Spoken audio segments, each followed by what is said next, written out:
building dating back 70 years. How can the renovation preserve the original structural character while meeting new functional requirements? For the superstructure, a lightweight steel roofing system replaced the original heavy roof panels. With the roof now lighter, the reinforcement required for the substructure was also simplified.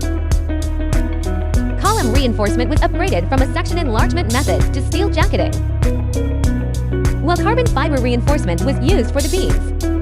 These changes reduced on-site wet work by 60%, shortened the construction schedule, and minimized stress on the aging structure. What is the biggest fear in structural renovation? That the building might fail to withstand the process as work proceeds. To address this, strain sensors were installed at critical points to monitor structural health throughout construction. Acting like dynamic ECG monitors for the old buildings, they transmit real-time data on structural loads.